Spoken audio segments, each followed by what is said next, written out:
ನಮಸ್ತೆ ವೀಕ್ಷಕರೇ, ಈ ವಿಡಿಯೋದಲ್ಲಿ ನಾನು ನಿಮಗೆ ತಿಳಿಸ್ಕೊಡ್ತಾ ಇರೋದು SLC ಮಕ್ಕಳು ಅದೆಲ್ಲ ರಿಪೀಟರ್ಸ್ ಇರ್ತಾರಲ್ಲ ಅಂಥವ್ರು ಯಾವ ರೀತಿ ಆನ್ಲೈನಲ್ಲಿ ಎಕ್ಸಾಮ್ಗೆ ಎಕ್ಸಾಮ್ ಬರೆಯೋದಕ್ಕೆ ಅಪ್ಲಿಕೇಶನ್ ಹಾಕೋದು ಹೇಗೆ ಅನ್ನೋದನ್ನ ನಾನು ಇಲ್ಲಿ ಸ್ಟೆಪ್ ಬೈ ಸ್ಟೆಪ್ ಆಗಿ ನೀಟಾಗಿ ತಿಳಿಸ್ಕೊಟ್ಟಿದ್ದೀನಿ. ಎಲ್ಲೂ ಸ್ಕಿಪ್ ಮಾಡದೆ ಪೂರ್ತಿಯಾಗಿ ವಿಡಿಯೋ ನೋಡಿ ಏನೆಲ್ಲ ಡಾಕ್ಯುಮೆಂಟ್ ಬೇಕಾಗುತ್ತೆ, ಯಾವ ಥರ ಫೀಸ್ ಕಟ್ಟೋದು ಪ್ರತಿಯೊಂದು ಕೂಡ ಇಲ್ಲಿ ತಿಳಿಸ್ಕೊಡ್ತಾ ಹೋಗ್ತೀನಿ.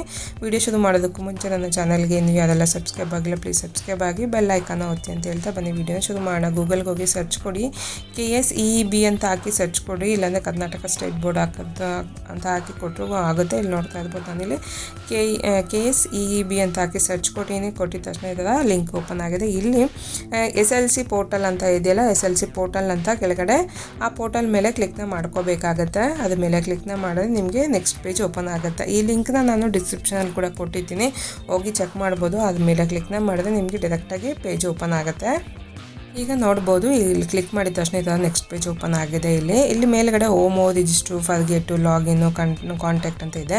ಕೆಳಗಡೆ ಬಂದರೆ ಮ್ಯಾನ್ಯುವಲ್, ಯೂಸರ್ ಮ್ಯಾನ್ಯುವಲ್ ಅಂತ ಇದೆ. ಅಂದರೆ ಡೌನ್ಲೋಡ್ ಮೇಲೆ ಕ್ಲಿಕ್ನ ಮಾಡಿದ್ರೆ ನಿಮ್ಗೆ ಯಾವ ಥರ ಅಪ್ಲೈ ಮಾಡೋದು ಹೇಗೆ ಅನ್ನೋದನ್ನ ಸ್ಟೆಪ್ ಬೈ ಸ್ಟೆಪ್ ಅವರೇ ವಿವರಿಸಿದ್ದಾರೆ.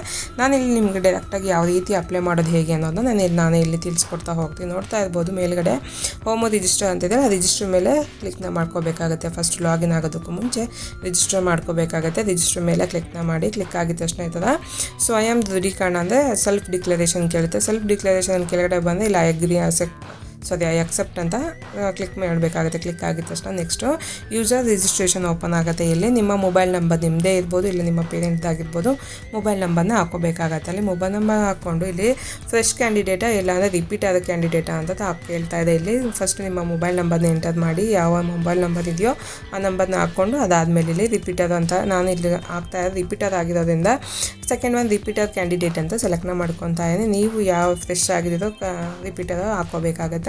ಹಾಕೊಂಡಾದ್ಮೇಲೆ ಇಲ್ಲಿ ನಿಮ್ಮ ರಿಜಿಸ್ಟ್ರೇಷನ್ ನಂಬರ್ ರಿಪೀಟರ್ ಆಗಿರೋದ್ರಿಂದ ನಿಮ್ಮ ರಿಜಿಸ್ಟ್ರೇಷನ್ ನಂಬರ್ನ ಕೇಳುತ್ತೆ. ನಿಮ್ಮ ಹತ್ರ ಆಲ್ರೆಡಿ ನಿಮ್ಮ ಅಡ್ಮಿಟ್ ಕಾರ್ಡ್ ಏನಿರುತ್ತಲ್ಲ, ಆಲ್ ಟಿಕೆಟು ಅದರಲ್ಲಿರುತ್ತೆ ರಿಜಿಸ್ಟ್ರೇಷನ್ ನಂಬರು. ಆ ನಂಬರ್ನ ಇಲ್ಲಿ ಹಾಕ್ಕೋಬೇಕಾಗತ್ತೆ. ಹಾಕ್ಕೊಂಡು ಇಲ್ಲಿ ಕೆಳಗಡೆ ನಿಮ್ಮ ಪಾಸ್ವರ್ಡ್ನ ಕ್ರಿಯೇಟ್ ಮಾಡ್ಕೋಬೇಕಾಗತ್ತೆ. ಯಾವ ರೀತಿ ಪಾಸ್ವರ್ಡ್ನ ಕ್ರಿಯೇಟ್ ಮಾಡ್ಕೋಬೇಕು ಅನ್ನೋದನ್ನ ಅವರೇ ಕೊಡಲಾಗಿದೆ. 8 ಕ್ಯಾರೆಕ್ಟರ್ ಬೇಕಾಗುತ್ತೆ. ಒಂದು ನಂಬರು, ಒಂದು ಕ್ಯಾಪಿಟಲ್ ಲೆಟರು, ಒಂದು ಸ್ಪೆಷಲ್ ಕ್ಯಾರೆಕ್ಟರ್ಸ್ ಎಲ್ಲ ಮಿಕ್ಸ್ ಆಗಿ ಒಂದು ಪಾಸ್ವರ್ಡ್ನ ಕ್ರಿಯೇಟ್ ಮಾಡ್ಕೋಬೇಕಾಗತ್ತೆ. ಪಾಸ್ವರ್ಡ್ನ ಕ್ರಿಯೇಟ್ ಆದಮೇಲೆ ಕನ್ಫರ್ಮ್ ಪಾಸ್ವರ್ಡ್ ಅಂತ ಕೇಳ್ತಾರೆ. ಮತ್ತು ಇನ್ನೊಂದ್ಸಲಿ ಕನ್ಫರ್ಮ್ ಪಾಸ್ವರ್ಡ್ನ ಕೊಡಬೇಕಾಗತ್ತೆ. ಕನ್ಫರ್ಮ್ ಪಾಸ್ವರ್ಡ್ನ ಕೊಟ್ಟು ಇಲ್ಲಿ ಗೆಟ್ OTP ಅಂತ ಆಪ್ಷನ್ ನೋಡ್ತಾ ಇದ್ದಲ್ಲ, ಗೆಟ್ OTP ಮೇಲೆ ಕ್ಲಿಕ್ನ ಮಾಡಿ. ಕ್ಲಿಕ್ ಆಗಿದ ತಕ್ಷಣ ನಿಮಗೆ ಈ ಥರ OTP ಹೋಗುತ್ತೆ. ಏನು mobile number user mobile number ಅಲ್ಲಿ ಮೇಲೆ ಕೊಟ್ಟಿರ್ತಾರೆ ಅದು OTP ಹೋಗುತ್ತೆ. 8 ನಂಬರ್ ಅಂತ OTPನ ಎಂಟರ್ನ ಮಾಡಿ ರಿಜಿಸ್ಟರ್ ಅಂತಿದೆಯಲ್ಲ, ರಿಜಿಸ್ಟರ್ ಮೇಲೆ ಕ್ಲಿಕ್ನ ಮಾಡಿ. ಕ್ಲಿಕ್ ಆಗಿದ ತಕ್ಷಣ ನೋಡ್ತಾ ಇದ್ರು ಸಕ್ಸಸ್ಫುಲ್ ಆಗಿ ರಿಜಿಸ್ಟರ್ ಆಗಿದೆ, ಓಕೆ ಅಂತ ಕೊಡಬೇಕಾಗತ್ತೆ. ಕೊಟ್ಟಿದ ತಕ್ಷಣ ಯೂಸರ್ ಲಾಗಿನ್ ಡೈರೆಕ್ಟಾಗಿ ಹೋಗುತ್ತೆ. ಇಲ್ಲಿ ನಿಮ್ಮ ಮೊಬೈಲ್ ನಂಬರ್ ಏನು ಕೊಟ್ಟಿದ್ದೀರಲ್ಲ, ರಿಜಿಸ್ಟರ್ ಟೈಮಲ್ಲಿ ಏನು ಮೊಬೈಲ್ ನಂಬರ್ ಕೊಟ್ಟಿದ್ದೋ ಅದೇ ಮೊಬೈಲ್ ನಂಬರ್ನ ಇಲ್ಲಿ ಎಂಟರ್ನ ಮಾಡ್ಕೋಬೇಕಾಗತ್ತೆ. ಮೊಬೈಲ್ ನಂಬರ್ನ ಕೊಟ್ಟು ಇಲ್ಲಿ ಗೆಟ್ OTP ಅಂತ ಆಪ್ಷನ್ ಇದೆಯಲ್ಲ ಅದ್ರ ಮೇಲೆ ಕ್ಲಿಕ್ನ ಮಾಡಿ. ಕ್ಲಿಕ್ ಆಗಿದ ತಕ್ಷಣ ಮತ್ತೊಂದು OTP ಹೋಗಿರುತ್ತೆ. ಅವರಿಗೆ 8 ನಂಬರ್ಸ್ ಆದಂಥ OTP ಹೋಗುತ್ತೆ. ಆ OTP ಬಂದಂಥ OTPನ ಇಲ್ಲಿ ಎಂಟರ್ನ ಮಾಡ್ಕೋಬೇಕಾಗತ್ತೆ. ಎಂಟರ್ OTP ಅನ್ನೋ ಆಪ್ಷನ್ ಜಾಗದಲ್ಲಿ OTPನ ಹಾಕೋಬೇಕಾಗತ್ತೆ. OTPನ ಹಾಕ್ಕೊಂಡು ಪ್ರೊಸೀಡ್ ಟು ಲಾಗಿನ್ ಅಂತಿದೆಯಲ್ಲ ಅದ್ರ ಮೇಲೆ ಕ್ಲಿಕ್ನ ಮಾಡಿ. ಪ್ರೊಸೀಡ್ ಟು ಲಾಗಿನ್ ಮೇಲೆ ಕ್ಲಿಕ್ ಆಗಿದ ತಕ್ಷಣ ಯೂಸರ್ ಲಾಗಿನ್ ಮತ್ತು ಕೇಳ್ತಾರೆ. ಇಲ್ಲಿ ಯೂಸರ್ ನೇಮು ಇಲ್ಲಿ ಆಲ್ರೆಡಿ ಇಲ್ಲಿ ತೋರಿಸ್ತಾ ಇದೆ. ಯೂಸರ್ ನೇಮು ಇಲ್ಲಿ ನೋಡ್ತಾ ಇರಲ್ಲ, ಆಲ್ರೆಡಿ ನಿಮಗೆ ಯೂಸರ್ ನೇಮ್ ಬಂದಿರುತ್ತೆ. ಪಾಸ್ವರ್ಡ್ ಏನು ಕ್ರಿಯೇಟ್ ಮಾಡ್ಕೊಂಡಿರ್ತೀರಲ್ಲ ರಿಜಿಸ್ಟರ್ ಟೈಮಲ್ಲಿ ಆ ಪಾಸ್ವರ್ಡ್ನ ಇಲ್ಲಿ ಹಾಕ್ಕೊಂಡು ಲಾಗಿನ್ ಅಂತ ಕೊಟ್ಟರೆ ನೋಡ್ತಾ ಇರ್ಬೋದು ಇನ್ವ್ಯಾಲಿಡ್ ಅಂತ ತೋರಿಸ್ತಾ ಇದೆ. ಕರೆಕ್ಟಾಗಿ ಹಾಕ್ಕೊಳ್ಳಿ, ಇಲ್ಲ ಅಂದರೆ ರಾಂಗ್ ಅಂತ ಬರುತ್ತೆ. ಪಾಸ್ವರ್ಡ್ನ ಕರೆಕ್ಟಾಗಿ ಹಾಕ್ಕೊಂಡು ಲಾಗಿನ್ ಅಂತ ಕೊಟ್ಟು ನೋಡ್ತಾ ಇರ್ಬೋದು online registration for SLC examination 25-26 ಅಂತ ಕೊಡ್ತಾ ಇದೆ. ಫಾರ್ ರಿಪೀಟರ್ ಕ್ಯಾಂಡಿಡೇಟ್ ಅಂತ ತೋರಿಸ್ತಾ ಇದೆ. ಇಲ್ಲಿ ನೋಡ್ತಾ ಇರ್ಬೋದು ಮೇಲ್ಗಡೆ ಆಪ್ಷನ್ ಹೋಮೋ ರಿಜಿಸ್ಟರ್ ಅಪ್ಲಿಕೇಶನ್ ಅಂತಿದೆಯಲ್ಲ, ರಿಪೀಟರ್ ಅಪ್ಲಿಕೇಶನ್ ಅಂತ. ರಿಪೀಟರ್ ಅಪ್ಲಿಕೇಶನ್ ಮೇಲೆ ಕ್ಲಿಕ್ನ ಮಾಡಿದ್ದೀನಿ. ಕ್ಲಿಕ್ ಆಗಿದ ತಕ್ಷಣ ಅವ್ರು ರಿಪೀಟರ್ ಆಗಿದೆ ಅಂತ SLC ಮಾರ್ಕ್ಸ್ಕೊಂಡು ಫಸ್ಟ್ ರಿಜಿಸ್ಟರ್ ಮೇಲೆ ಕೊಟ್ಟಿರೋದ್ರಿಂದ ಅವ್ರ ಡೀಟೇಲ್ ಎಲ್ಲ ಇಲ್ಲಿ ಓಪನ್ ಆಗುತ್ತೆ. ಎಷ್ಟು ಸಬ್ಜೆಕ್ಟು ಬ್ಯಾಕ್ ಇದೆ, ಬ್ಯಾಕ್ವರ್ಡ್ ಇದೆ ಅಂತ ಅಂದ್ಬಿಟ್ಟು ಇಲ್ಲಿ ಪ್ರತಿಯೊಂದು ತೋರಿಸ್ತಾ ಇದೆ. ಎಷ್ಟು ಸಬ್ಜೆಕ್ಟ್ ಅವ್ರು ಬರೀಬೇಕು ಅನ್ನೋದನ್ನ ಇಲ್ಲಿ ಇವ್ರದ್ದು ಪ್ರತಿಯೊಂದು ಸಬ್ಜೆಕ್ಟು ಬರೆಯುವಂಥದ್ದಿದೆ. ಇಲ್ಲೆಲ್ಲ ಪ್ರತಿಯೊಂದು ತೋರಿಸ್ತಾ ಇದೆ ಇಲ್ಲಿ. ಮತ್ತು ಇವರು SC ಕ್ಯಾಸ್ಟೇ ಆಗಿರೋದ್ರಿಂದ ಟೋಟಲ್ ಫೀಸ್ ಅಮೌಂಟ್ ಬಂದು ಏನೋ ಅಮೌಂಟ್ ತೋರಿಸ್ತಾ ಇಲ್ಲ, 0 ತೋರಿಸ್ತಾ ಇದೆ. 5 ಸಬ್ಜೆಕ್ಟ್ ಬರೀಬೇಕು ಮತ್ತು ಯಾವುದೇ ಫೀಸ್ ಇರೋದಿಲ್ಲ ಇವರಿಗೆ. ನೋಡ್ತಾ ಇದೆಲ್ಲ ಇಷ್ಟು ಅಲ್ಲಿ ಯಾವುದೇ ಅಂತ ಸೆಲೆಕ್ಟ್ ಮಾಡ್ಕೊಳೋದು ಆಪ್ಷನ್ನು ಕೂಡ ಕೊಟ್ಟಿರೋದಿಲ್ಲ. ಡೈರೆಕ್ಟಾಗಿ ಬಂದುಬಿಟ್ಟಿರುತ್ತೆ ಎಷ್ಟು ಆಪ್ಷನ್ ಬರೀಬೇಕು ಅನ್ನೋದನ್ನ ಅವರೇ ಅಲ್ಲಿ ತೋರಿಸ್ತಾ ಇರುತ್ತೆ. ಅಲ್ಲಿ ಯಾವುದೇ ಅಂತ ಸೆಲೆಕ್ಟ್ ಮಾಡ್ಕೊಳೋ ಆಪ್ಷನ್ನೇ ಇರೋದಿಲ್ಲ. ಅಲ್ಲಿ ನೋಡ್ತಾ ಇದೆ ಎಸ್ ಅದು ನೋ ಅಂತ ಆಪ್ಷನ್ನೇ ಕೊಡೋದಿಲ್ಲ. ಅಲ್ಲಿ ಎಸ್ ಅಂತಲೇ ಇರುತ್ತೆ ಅಲ್ಲಿ.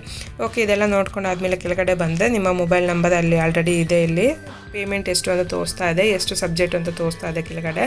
ಇದಾದಮೇಲೆ ನಿಮ್ಮ ಫೋಟೋ ಮತ್ತು ನಿಮ್ಮ ಸಿಗ್ನೇಚರ್ ಒಂದು ಸ್ಕ್ಯಾನ್ ಮಾಡಿ ಇಟ್ಕೋಬೇಕಾಗುತ್ತೆ. ಇಷ್ಟ ಆದಮೇಲೆ ಕೆಳಗಡೆ ಬಂದು ನೋಡ್ತಾರೆ ಕ್ಯಾಂಡಿಡೇಟ್ ಫೋಟೋ ಮತ್ತು ಕ್ಯಾಂಡಿಡೇಟ್ ಸಿಗ್ನೇಚರ್ನ ಅಪ್ಲೋಡ್ನ ಮಾಡ್ಕೋಬೇಕಾಗತ್ತೆ. ಎಲ್ಲ 50 KB ಒಳಗಡೆ ಇರಬೇಕಾಗತ್ತೆ, JPG ಫಾರ್ಮೆಟಲ್ಲಿ ಇರಬೇಕಾಗತ್ತೆ. ಚೂಸ್ ಫೈಲ್ ಅಂತ ಇದೆಯಲ್ಲ, ಚೂಸ್ ಫೈಲ್ ಮೇಲೆ ಕ್ಲಿಕ್ನ ಮಾಡಿಕೊಂಡು ಫೋಟೋನ ಸೆಲೆಕ್ಟ್ ಮಾಡ್ಕೋಬೇಕಾಗತ್ತೆ. ಸೆಲೆಕ್ಟ್ ಮಾಡ್ಕೊಂಡು ಅಪ್ಲೋಡ್ ಅಂತ ಕೊಟ್ಟರೆ ಫೋಟೋ ಅಪ್ಲೋಡ್ ಆಗುತ್ತೆ. ನೋಡ್ತಾ ಇರಲ್ಲ, ಫೋಟೋ ಸಿಗ್ನೇಚರ್ ಅಪ್ಲೋಡ್ ಆಯಿತು. ಸೇವ್ ಡೀಟೇಲ್ಸ್ ಅಂತ ಇದೆಯಲ್ಲ ಅದ್ರ ಮೇಲೆ ಕೊಟ್ಟರೆ ನಿಮ್ಮ ಡೀಟೇಲ್ಸ್ ಎಲ್ಲ ವೆರಿಫೈ ಆಗುತ್ತೆ. ನೋಡ್ತಾರೆ ಫೋಟೋ ಸಿಗ್ನೇಚರ್ ಕರೆಕ್ಟಾಗಿ ವೆರಿಫೈ ಆಗಬೇಕಾಗತ್ತೆ. ಅಂದರೆ ಕರೆಕ್ಟಾಗಿ ಇಷ್ಟೇ ಎಷ್ಟು ಅವ್ರು ಸೈಜ್ ಕೊಟ್ಟಿರೋ ಅದೇ ಸೈಜಲ್ಲಿ ಅಪ್ಲೋಡ್ನ ಮಾಡಬೇಕಾಗತ್ತೆ. ನೋಡಿದಲ್ಲ, ಫೋಟೋ ಸಿಗ್ನೇಚರ್ ಎಲ್ಲ ಸೇವ್ ಆಯಿತು. ಇದಾದಮೇಲೆ ನೆಕ್ಸ್ಟ್ ಪೇಮೆಂಟ್ಗೆ ಹೋಗಬೇಕಾಗುತ್ತೆ. ಮೇಲೆ ಪೇಮೆಂಟ್ ಇದೆ, ಮೇಕ್ ಪೇಮೆಂಟ್ ಮೇಲೆ ಕ್ಲಿಕ್ನ ಮಾಡಬೇಕಾಗತ್ತೆ. ಮೇಕ್ ಪೇಮೆಂಟ್ ಮೇಲೆ ಕ್ಲಿಕ್ ಮಾಡಿದ ತಕ್ಷಣ ಇವ್ರದ್ದು ಯಾವುದಂಥ ಪೇಮೆಂಟ್ ಇರೋದಿಲ್ಲ. ಅದಕ್ಕೆ ಡೈರೆಕ್ಟಾಗಿ ಇವ್ರಿಗೆ KCB ಇದಕ್ಕೆ ರಿಜಿಸ್ಟ್ರೇಷನ್ ಇದಕ್ಕೆ ಹೋಗಿದೆ ಆಲ್ರೆಡಿ. ನಿಮ್ಗೆ ಯಾವುದಂಥ ಪೇಮೆಂಟ್ ಇರೋದಿಲ್ಲ ತೋರಿಸ್ತಾ ಇದೆ ಇಲ್ಲಿ. ನಿಮಗೆ ಅಕಸ್ಮಾತ್ ನಿಮಗೂ ಇನ್ನೂ ಇದಾದರೆ ಸ್ಕೂಲ್ ಹತ್ರ ಹೋಗಿ ನೀವು ಕೇಳ್ಕೊಬೋದಾಗಿರುತ್ತೆ ನಿಮ್ಗೆ ಯಾವ ಥರ ಏನು ಅಂತ ಅಂದ್ಬಿಟ್ಟು. ನಿಮ್ಗೆ ಇನ್ನೂ ಕನ್ಫ್ಯೂಸ್ ಇದೆ.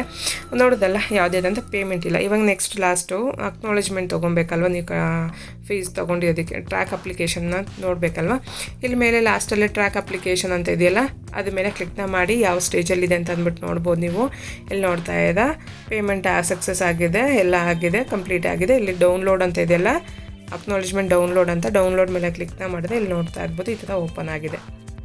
ನೋಡೋದಲ್ಲ SLC ಮಕ್ಕಳು ಯಾವ ರೀತಿ ಮತ್ತೆ ಎಕ್ಸಾಮ್ಗೆ ಅಪ್ಲಿಕೇಶನ್ ಹಾಕೋದು ಹೇಗೆ ಅನ್ನೋದನ್ನ ನಾನು ಇಲ್ಲಿ ಸ್ಟೆಪ್ ಬೈ ಸ್ಟೆಪ್ಪಾಗಿ ತಿಳಿಸ್ಕೊಟ್ಟಿನಿ. ಈ ವಿಡಿಯೋ ನಿಮಗೆಲ್ಲ ಯೂಸ್ಫುಲ್ ಆಗಿದೆ. ಲೈಕ್ ಮಾಡಿ, ಶೇರ್ ಮಾಡಿ, ಕಮೆಂಟ್ ಮಾಡಿ ತಿಳಿಸಿ. ಸಿಗೋಣ ಮತ್ತೊಂದು ಹೊಸ ವಿಡಿಯೋದಲ್ಲಿ. Thank you for watching.